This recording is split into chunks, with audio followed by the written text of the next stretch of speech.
ওই একাদশীর দিন থেকেই শুরু হচ্ছে ভগবানের বিশেষ লীলা ঝুলন যাত্রা। ভগবান ভক্তের বিনোদের জন্য লীলা করেন।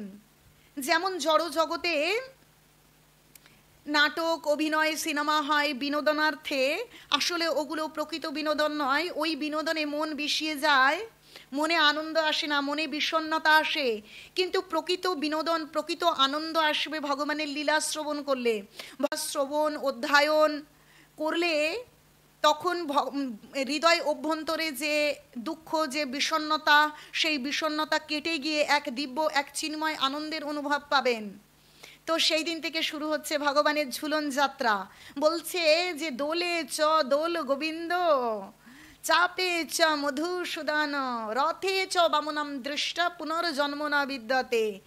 যে দিনই দোলায় দোলরত রাধা মাধবকে দর্শন করবেন, গোবিন্দকে দর্শন করবেন, প্রণাম করবেন, যিনি বৈশাখে নৌকা বিহারে মধুসূদনকে দর্শন এবং প্রণাম করবেন এবং সেই লীলায় অংশগ্রহণ করবেন, এবং রথে অবস্থিত জগন্নাথকে দর্শন করবেন, তার আর কখনো পুনর্জন্ম হবে না। তো এই ঝুলন যাত্রার দিন থেকে, একাদশীর দিন থেকে ঝুলন যাত্রা শুরু হচ্ছে। আপনারা রাধা মাধবকে ঝুলনকে সুন্দর ফুল দিয়ে সাজিয়ে রাধা মাধবকে বসিয়ে দোল দিন। যদি রাধা মাধব বিগ্রহ না থাকে চিত্রপটে করুন, বা গোপাল থাকলে গোপালকে নিয়ে বসিয়ে দিন, সুন্দর সাজিয়ে দোল দিন আর আনন্দ উপভোগ করুন। ভগবানকে সুন্দর সুন্দর পদ রান্না করে তুলসী পাতা দিয়ে নিবেদন করুন, হরিনাম করুন। একদিকে দোল দিন আর হরিনাম করুন। আর পূর্ণিমার দিন ঝুলন যাত্রা সমাপ্তি হচ্ছে, যেদিন শ্রী বলরাম আবির্ভাব মহোৎসব, সেই দিন চাতুর্মাসের প্রথম মাস সমাপ্ত হচ্ছে।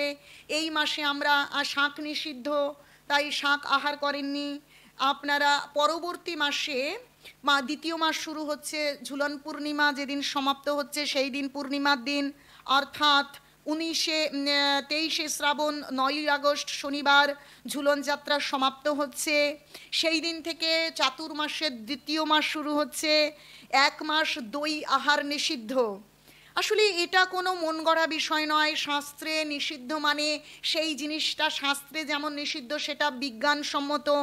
আমাদের শরীর ভালো থাকবে এবং আমরা ভগবানের ভক্তি করতে পারবো, সেই জন্যই শাস্ত্রে ভগবান আমাদেরকে বিশেষ মাসে বিশেষ বিশেষ আহার গ্রহণ করবার জন্য বিধিনিষেধ আরোপ করেছেন। আমাদের সেই বিধিনিষেধ মান্য করে চলা একান্ত কর্তব্য, কারণ শাস্ত্র সাক্ষাৎ ভগবান প্রণীতম।